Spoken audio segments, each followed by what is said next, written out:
Bueno, pues nos toca dar la bienvenida a Jesús Relinque, a mí, Jesús Relinque, autor gaditano. ¿Tienes algo más que decir sobre ti? Ya que todo el mundo que está aquí te conoce. Bueno, para eso te traigo el polito, por si acaso hay dudas, ¿no? Y bueno, a mí me toca hoy presentar la segunda vez que te presento, ¿Cuál fue la primera? de la llave, la reedición el año pasado. Era por ver Y... si estaba atento. Pero no es la primera presentación a la que voy contigo de este libro, es mi cuarta presentación acompañándote. Y voy a decir lo mismo exactamente. Y con lo cual, para mí, el nivel pues está ahí. O sea, estoy nerviosa porque, Está el claro, listón está elevado, el ¿no? listón alto porque he visto cómo te han presentado otras tres personas antes que yo De verdad. y ando nerviosa, ¿no? Y también a ver si repito cosas o si hago spoiler involuntario, Es muy que en mi probable, sí. caso es fácil. Bueno, pues hoy estamos aquí para presentar La Casa Hueca. Está a punto de decir su antiguo nombre. Uy, Tu último libro, un thriller rural, donde tenemos prácticamente todos los elementos que hemos visto en tus otras obras de ficción.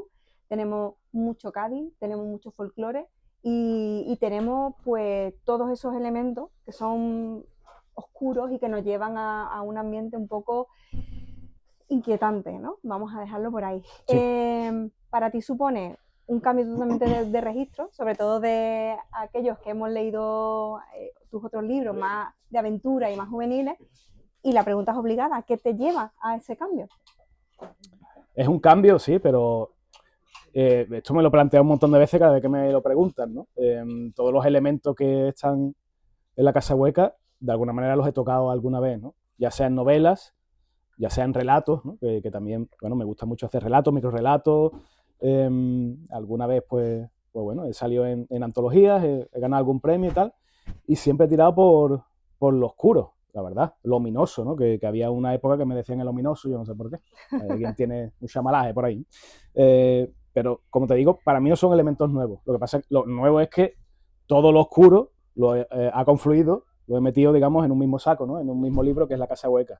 Entonces no me ha resultado tan raro, tan difícil, tan terreno incógnito como hubiera sido pues tirarme por la romántica, por decirte algo, ¿no? Que amenazo con tirarme algún día por ahí.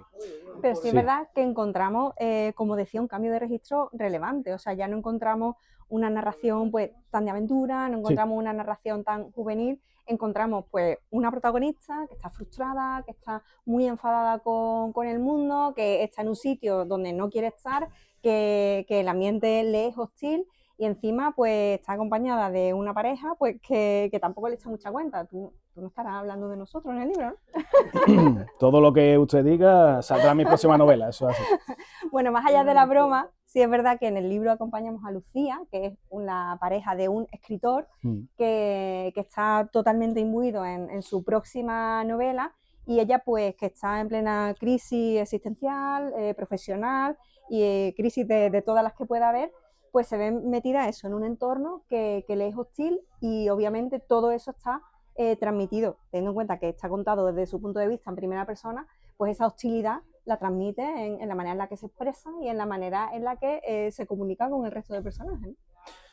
Y es un reto, ¿no? Es un reto porque una personaje así, que es musiesa, que se lleva mal con todo lo que se mueve y con lo que no se mueve también, curiosamente, que está constantemente pues insultando, ¿no? Está en un pueblo en el que todo el mundo le parece mal y es verdad que el pueblo también le mira mal a ella, ¿no? Algo habrá hecho o no, ¿no? Que es un desafío es que ese personaje, que al principio tiene que caer mal porque no queda otra, acabe cayendo medianamente bien, ¿no? En el libro, ¿no? Porque está muy bien hacer un personaje que no sea súper bueno, que sea el típico prototipo héroe que lo hace todo bien, eso es muy aburrido, pero claro, irse al otro extremo también tiene su complicación y como digo, su riesgo, ¿no? Porque por un lado te atrae, ¿no? De que sea ese antihéroe, pero por otro lado tiene que verle algo, algún resquicio al lector que diga que bueno, que despierte empatía, ¿no? Yo creo que acaba, o espero, ¿no? Que acaba empatizando el lector con algo que tiene Lucía, porque lo está pasando muy mal, porque, bueno, pasan cosas que no vamos a contar con demasiado detalle, ¿no? Como siempre, las presentaciones es muy complicado, no da spoiler, pero evidentemente en ese entorno tan hostil, pues ella toma una determinación que es, pues, hacer cosas, ¿no? Ella no se queda encerrada en la casa hueca, ¿no?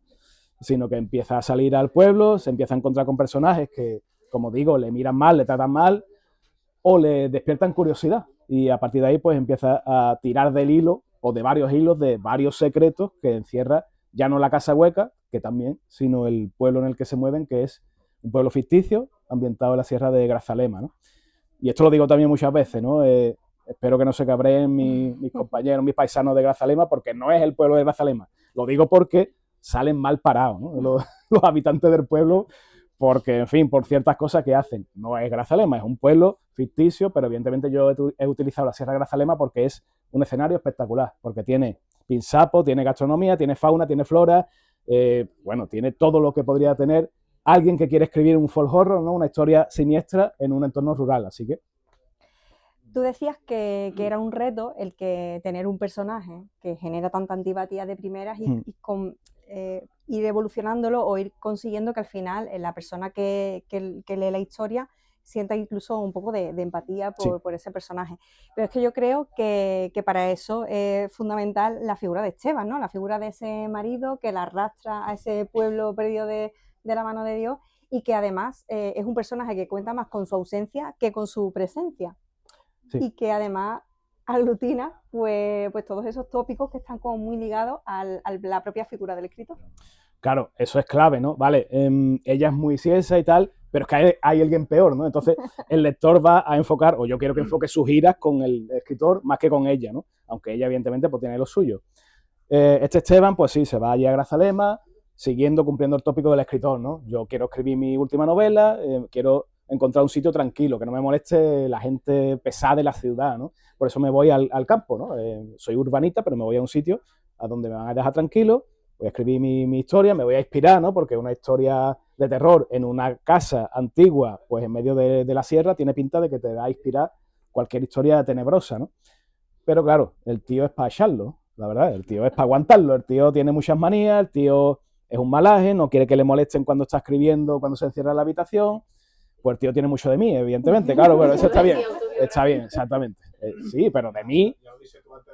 Ya, claro, que es tontería, mejor así, ¿no? De mí y de muchos escritores, yo no voy a señalar, hay alguna escritora en el público, ¿vale? No vamos a señalar, ¿vale?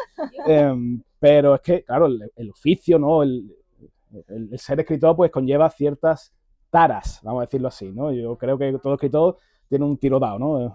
Eso pienso yo, ¿no? Tiene sus manías, tiene sus frases hechas a la hora de hablar de su novela, ¿no? Que parece que es la quinta esencia de la literatura, cuando está presentándolo, como hoy, por ejemplo, ¿no? Y claro, y te suelta ahí un rollo que no es una pedazo de chapa, ¿no? Entonces, todas esas cosas yo las he retorcido y las he contado de forma irónica, de forma sardónica, ¿no? De forma de que el lector diga, o tiene razón, ¿no? Pues hay algunos escritores que son para echarlo, es verdad, otros no, otros más o menos se salvan. Sí, vamos a darlo ahí. Vamos acompañando a Lucía en esta aventura, como tú decías, ya decide pues salir y hacer cosas, ¿no? Y en ese hacer cosas empieza a encontrarse con determinados personajes que también van a ir marcando no solo el ritmo de la novela, sino determinando un poco el futuro y el presente de Lucía. Yo quiero centrarme, antes del personaje que quizá sale más y la acompaña, quiero centrarme primero en quien vemos aquí en la cubierta del libro, que es un niño bastante inquietante. Y bueno, ¿tienes tú alguna algo contra los niños? O mejor dicho, ¿qué tienes tú con los niños inquietantes? Que siempre los eliges... Mira, uno cuando escribe tiene que aprender de los mejores y Stephen King siempre mata niños. Y le sale bien, el tío no le va mal, ¿no? Por lo que parece. Entonces podemos seguir un poquito su... escribía borracho, ¿eh? Bueno, sí. Buen consejo también. Sí. A ver, eso no mola tanto, ¿verdad? Eso no. Hay que coger lo bueno siempre, claro. En Cádiz va a ser difícil que te pongan a escribir una furgoneta, te tendría que ir un poco... Bueno, yo qué sé, también me puede coger un coche, ¿no? Que también le coge un coche a Stephen King. A ver, es muy potente, ¿no? La figura del niño en una historia de terror siempre es potente, siempre, quieras que no, el lector tiene que ser musieso para que no empatice con un niño sufriendo. Bueno. Ya, sí, hay de todo en la viña del Señor, ¿no? Entonces es una figura recurrente, ¿vale? Yo aquí, insisto, es un thriller, pero tiene mucho terror y yo estoy recurriendo a muchos tropos, a muchos clásicos del género, sin pudor, ¿no? Porque el que le gusta el terror le da igual que haya leído 20.000 veces sobre La Casa Maldita, La Casa Encantada, que va a leer otra vez, ¿no? Porque le gusta. y el niño que tiene pues cierta historia detrás, en fin, más cositas que van a ir saliendo, la figura esta encapuchada, ¿no? O embozada, como la amortajada, que sale en la historia, pues cositas que nos suenan de otras películas, de otros libros, pero que siguen funcionando, ¿no? Entonces, pues el niño está ahí, el carapollo que le dicen, ¿no? Porque tiene una máscara ahí de buitre, ¿no? Como veis en la portada. Tiene una historia detrás que va a ser clave para, bueno, abrir, como digo yo, abrir puertas, que son misterios, cerrarlas y después abrir otras más, ¿no? Que al final la novela se compone de eso, de capítulos cortos que van abriendo misterios, se cierran, pero se abren otros más hasta que acabas de leer el libro y se cierra el misterio final, que evidentemente no vamos a desvelar, pero que tiene ahí su potencia, ¿no? Pregunto al público a quien se lo haya leído, ¿no? Potencia tiene un giro ahí. Bueno, yo le escribí nada más a terminarlo. De tirón. Me dijiste, qué paranoia. Hombre, le dije, lo he entendido bien primero, ¿no? Y luego, es una paranoia muy grande. Bueno, hablábamos de la máscara de pájaro que tiene este niño de la cubierta, y tú has mencionado lo siguiente que te quería yo preguntar, ¿no? Sí. Que es la figura de la cobijada de Vejer, que te la llevas a este pueblo imaginario, le pones otro nombre, ¿no? Para que no se cabree amortajada. tampoco. Pero sí es verdad que ya de por sí, pues ese atuendo y esa figura es algo que causaría impresión a cualquier viandante, como tú siempre dices, ¿no? Te lo encuentras en una noche y te da mínimo un susto. Sí. Habías tardado realmente bastante tiempo y bastantes historias en meterla, en meter esa figura y en meter ese elemento del folclore en uno de tus libros. Teniendo en cuenta que es de Vejer, que es el pueblo de mi abuelo, ¿no? La cuna de los relinques, pues sí, he tardado. Pero bueno, todo llega, ¿no? Es una figura que pide a gritos escribir sobre ella, ¿no? Y la verdad es que estoy pensando, no hay demasiadas historias, ¿no? Que la tenga como protagonista o como telón de fondo, ¿no? Para esa trama. Una historia súper potente que tiene unas leyendas detrás, ¿no? No solo es un traje típico de las mujeres de Vejer, que utilizan desde el siglo XIII, XIV para cobijarse precisamente, ¿no? Para protegerse de las inclemencias del tiempo, ya fuera frío o calor, manto y saya negro que la cubren por completo, excepto una rendija en la parte izquierda del rostro, ¿no? Que le deja entrever pues un ojo, y que es inquietante, ¿no? No vamos a negarlo, esto es objetivo. Pero bueno, no tiene, o sea, por naturaleza no tiene nada de inquietante, pero nuestra imaginación, y más la de un escritor que quiere escribir algo que dé gindama, pues evidentemente me vino muy bien, ¿no? De coger esa cobijada, sobre todo a la hora de escribirla por primera vez, pues me ensaño con esa mujer, ¿no? Que está ahí cubierta y le doy ciertos atributos y ciertas descripciones que ya el lector dice, esta mujer tiene algo chungo, ¿no? Pero bueno, ahí está, ¿no? Que no es idea mía la cobijada, evidentemente, que es parte de nuestro folclore gaditano, folclore andaluz, y por supuesto una de las intenciones que yo tengo con este libro es reivindicarla, por supuesto, ¿no? Como he hecho otras veces con Casas Encantadas en Cádiz, con el tema de los dioses fenicios en la Ciudad Oscura, en fin, es algo recurrente en mí. Y ahora la pregunta del millón, ¿cómo surge la historia? ¿Cómo surge este libro? ¿De dónde? Porque, bueno, es verdad que tienes esos elementos, ¿no? Sí. Que estaban ahí siempre, pero ¿qué prende la mecha para que empiece a germinarse la Casa Hueca? Subimos hace unos años en Grazalema, la verdad que fue muy inspirador, ¿no? Yo en cuanto me sumergí en el bosque ese de Pinsapo, pues ya empezó mi mente ahí a discurrir. Es muy inspirador, aunque sea un cliché, ¿no? Aquí estamos diciendo varios clichés, varias frases hechas que refuerzan la figura de Esteban aquí en el libro, ¿no? Del escritor pesado que siempre dice lo mismo, ¿no? Pero bueno, es así, ¿no? Y es verdad que cuando pasó el tiempo, yo tenía esa idea ya en la cabeza, pues tuvimos un desafío, ¿no? Que fue, después de leer a una tal Pilar Pedraza, maestra del terror español, ¿no? Que tiene un montón de novelas pues muy recomendables, leímos Paisajes con reptiles, donde una mujer llega a un sitio ajeno para ella, con su pareja es pacharla también, y bueno, ella tampoco encuentra, es muy simpática. ella no es muy simpática, por supuesto, y encuentra ciertas tradiciones, ciertos rituales, vamos a decir así, sui generis, bastante macabros, diríamos, ¿no? Entonces leímos esta historia, nos gustó mucho, y nos dijimos, vamos a hacer una versión propia de cada uno, ¿no? Y yo escogí... ¿Qué hice yo, no? Claro. Bueno, Todavía. está a tiempo. Yo escogí un paisaje con buitre. Claro, el buitre. Bueno, primero era Pinsapo. Claro, primero era Pinsapo, ¿no? Después fue buitre. Buitres son muy, muy propios de la región, ¿no? De Grazalema. De hecho, pues en la Garganta Verde, que está ahí colindando con la sierra, dice que está la colonia más grande de buitres leonados de Europa, ¿no? Casi nada, ¿no? y son animales muy bonitos, ¿no?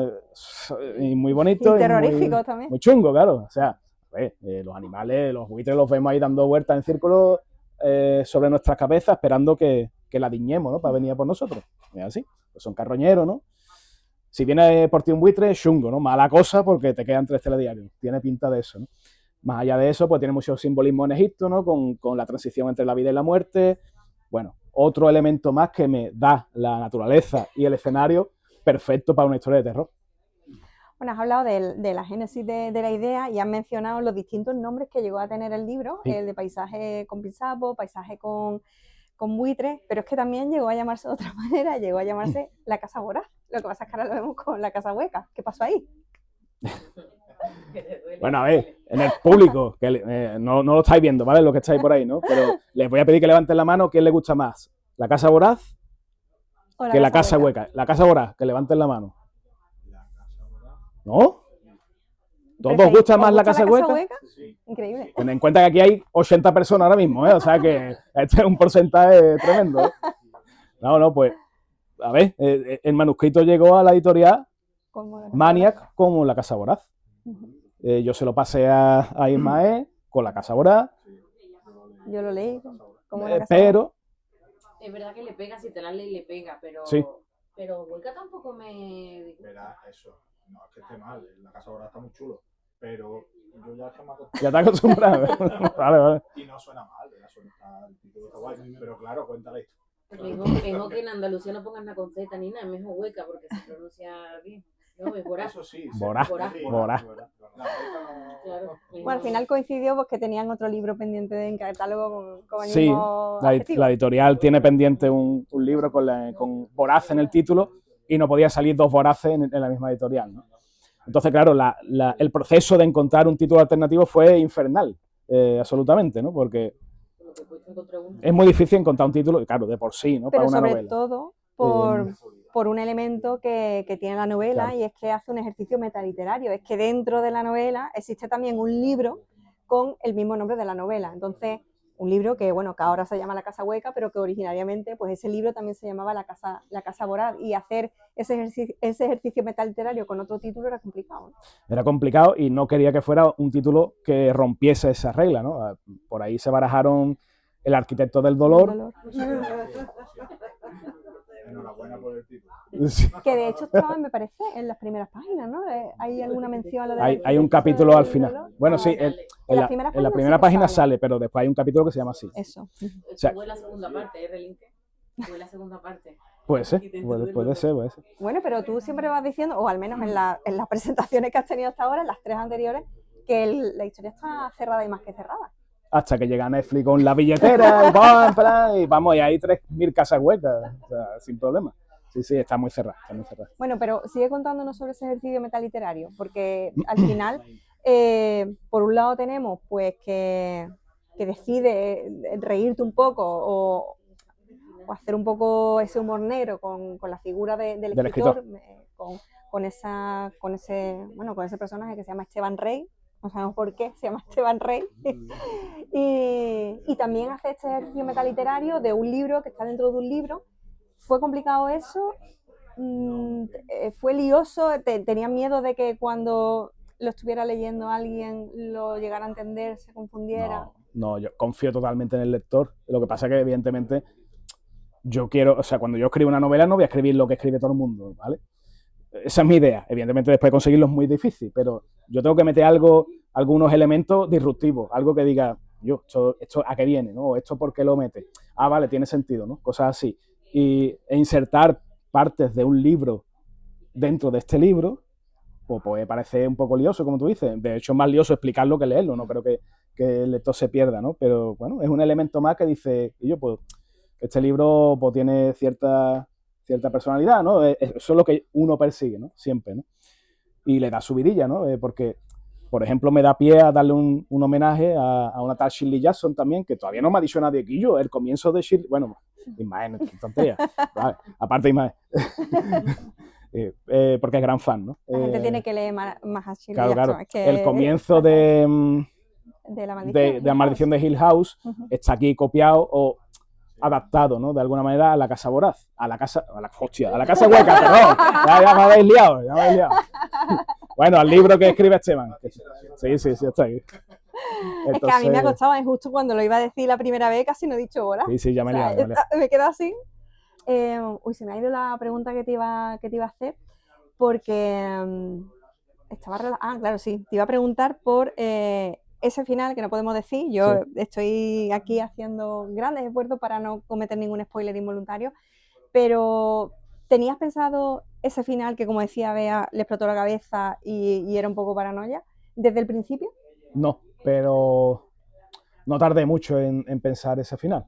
Y una vez que lo pensé, todos los caminos conducían a ese final. O sea, para mí es imposible que no acabe como acaba. O sea, no hay otro final posible realmente. Yo creo que no lo hay.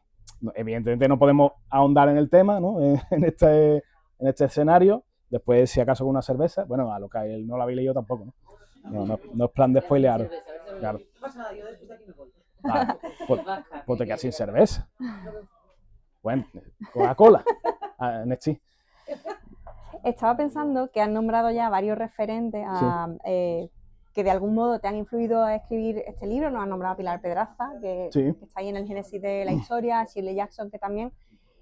Pero creo que me llama la atención que no has mencionado precisamente a Ana María Matute cuando hemos hablado de este personaje, ¿no? y de los niños, que es una escritora que también te ha influido demasiado, no solo para esta historia, sino para otras también. Para mí, Ana María Matute sí es uno de mis referentes, ¿no? No solo con esa gran obra de fantasía que fue Olvidado Rey Godú, que también, lo que pasa es que como referente es muy difícil, es una historia tan ciclópea, ¿no? Tan de 1000 páginas que ocupa una historia tan compleja de tantos personajes, que evidentemente hay que leerla, pero bueno, se queda ahí, ¿no? Es muy difícil acercarse a ella. Pero sí es verdad que me gustan mucho los relatos que ella escribe, o escribía, por desgracia, Ana María Matute, y tiene una compilación de relatos que se llama Los niños tontos, donde todas las historias son protagonizadas por niños. Pero claro, Ana María Matute tenía mucha maldad a la hora de escribir, ¿vale? Entonces, para mí esos relatos son de terror. A lo mejor nadie ha dicho casi nunca que Ana María Matute escribía terror, ¿no? De hecho, lo dijimos en un especial, Ismael y yo, de Windows Man Oz, y leímos uno de los relatos porque realmente es escalofriante, ¿no? Es un niño en un escenario bastante chungo, ¿no? De posguerra, de pobreza, que no tiene nada que hacer, que está en la calle o en el campo en este caso, y que se pone a jugar con las cabecitas de las hormigas que va desmembrando poco a poco. Psicópata, hombre, es que no tiene nada que hacer, niño, entonces pues, se pone a hacer eso, ¿no? Y ese niño está aquí reflejado en la portada y en este libro, ¿vale? Ese niño tonto, ese niño que no sabía jugar, que es así como se llamaba el relato, ¿no? Lo he spoileado, pues lo siento, pero es que tenía que hablar de él, ¿no? Vamos, una gran referente. Tampoco has contado tanto del niño, ni siquiera. No, he spoileado el relato de Matute. Sí. Bueno, ya nos va quedando poco tiempo para la presentación, para terminar, pero yo tenía pensado un ejercicio, que no te he dicho nada, porque venga, a ver. La idea es que te cojas desprevenido. Sí. Te voy a ir diciendo palabras que están relacionadas de algún modo con la obra para que tú me digas otra palabra. Una nada más. Una palabra. Por ejemplo, si yo te digo ojos. No puedo decir spoiler, claro. Hombre, claro, lo primero que se te venga a la cabeza, pero sin spoiler. Daño. Buitre. Muerte. Alimoche. Secta. Es complicado, ¿eh? Pinsapo. Es que es muy difícil. Pinsapo. Oxígeno. VHS. Yo, de verdad. Actriz. Enfermera. Calabaza. Coche. Talbot Horizon. Digo, vea. Vamos, aquí estoy diciendo que parece no tiene sentido ninguno, pero en fin. Voy a parar porque te estoy viendo sufrir. Sí, pero vamos a ver, es verdad que la gente que no se lo ha leído está diciendo, ¿qué coño está diciendo este tío, no? Bueno, pero yo creo que así generamos un poco de expectativa. Sí, es verdad, ¿no? Está bien, no está mal tirado. Hombre, yo creo que es lo más original que has visto. He sudado un poquito, pero bueno, sí. Podía haber seguido. No, ya está. Bueno, pues yo creo que ahora lo que toca es que sí, por favor. haga más preguntas, aunque veas, estaba ahí bastante interactiva. Venga. Pero bueno, que hable más otra gente. No, chiquilla, empieza y así vas pensando los demás las preguntas. Vale. Vale, yo no estoy de acuerdo con que Lucía cae mal porque a mí me encanta Desde el principio. y yo estoy súper identificada con ella y la adoro. A mí Pues ya Lucía me sabes. encanta. Vale, y vale. odio al niño, o sea que soy Odia al como niño. el anti O sea, anti curioso. para ti. Sí, sí, sí. Pero Lucía me encanta. Te quería preguntar si te ha sido difícil, porque la verdad que creo que está muy bien reflejado como mujer, creo que está muy bien reflejado. ¿Te ha sido difícil una protagonista, todo el libro, escribirlo desde un punto de vista femenino? Porque habías tenido sobre todo siempre Masculino, sí. personajes mayoritariamente, ¿no? Protagonistas masculinos. Me gustaría responderte con profundidad, no puedo, Vale. Ah, vale. pero me voy a quedar en una parte anterior a la respuesta que debería darte, ¿vale? Y es que las editoras, bueno, Ana Guerrero y Ana Castillo, de Maniac, me han ayudado y me han dicho, oye, pues la voz de mujer es complicado, aquí esto cámbialo, esto a lo mejor no lo diría una mujer. Dice muchos tacos. Dice muchos tacos, o sea, claro, es la anécdota, ¿no? Me hicieron hacer un Excel con todos los tacos que decía Lucía. Cabrón, tal, no sé cuánto. Y rebajé el número de tacos porque ya era un poco abusivo. Había uno de ellos que era como 80 veces Sí, a lo una largo cosa del libro, terrible. lo dejaste en la mitad, Lo dejé creo, en la ¿no? mitad, sí, sí. Entonces, pues sí, es complicado, ¿no? Evidentemente, pues hombre, yo me pongo en mi piel normalmente para escribir, pero para ponerse la piel de un personaje femenino es más complicado, por lógica, ¿no? Que voy a decir. Entonces, pues necesito, pues, lectores beta, editoras, ¿no? Que para ello está, ¿no? Que es su trabajo, que esto puede parecer una tontería, ¿no? Pero que el editor, la editora haga su trabajo de editar, no es tan... No es tan difícil. no es tan típico, no es tan típico, por desgracia, ¿no? Que lo vamos a hacer, pero ellas en este caso, pues, chapó, ¿no? Me han ayudado mucho y han sacado la mejor versión del manuscrito, que, insisto, ese es el cometido de cualquier editorial. Venga, más por ahí. Yo tengo. Venga. Tengo dos. Una. ¿La historia entonces es autoconclusiva? Sí, sí, total. Menos mal. Hoy en día, Ya, ya es es verdad. pentalogía, Sí, ¿no? Y segundo, yo cuando te oí hablar de lo poco que he visto del libro, Sí. ¿no te has inspirado en Alma en nada? No solo por la situación de un escritor un poco de aquella manera, ¿no? Con sus manías, digamos, ¿no? Que para nada se va a parecer a ti, seguramente, porque eres una persona muy cabal y muy... Evidentemente hay una inspiración en el escritor, en mí mismo, y hay una inspiración en Lucía en la reacción que tiene con las cosas que hace o dice el escritor. Pero es lógico, ¿no? O sea que sí. En cierta manera sí. En cierta manera sí. No, pero ¿Tú a cómo ver, te sientes? no, yo... ¿Te sientes bien reflejada en su inspiración? No, es que no me siento para nada reflejada en No, Lucía. es que no me lo he leído. No, porque Puede de hecho, yo, o sea, yo estuve acompañando en todo el proceso. Claro, Fui es que por eso yo leyendo... me imaginé, seguramente eso igual es como un reflejo de lo que él se pensó que tú viviste con él al escribir el libro. No, es verdad que sí hay frases que yo digo, o sea, eso es verdad, reacciones a cuando el otro se mete en una habitación, no sé qué, o que pego susto, que interrumpo cuando no tengo que interrumpir. No, sí, necesito hacerte una pregunta. Pero en general, es que claro, con el giro del final, Sí. pues se entienden muchas cosas del personaje. Claro. Y yo no me siento tan identificada con el personaje. O sea, no creo que tenga tantas cosas mías, aunque él se está riendo, pero realmente no se parecen en nada. Un escritor siempre coge inspiración de lo que tiene alrededor, pero esto es así, ¿no? Más allá de la frase ¿La hecha, protagonista típica. es morena, con el pelo largo? Claro, claro. ¿Gafas? No sé.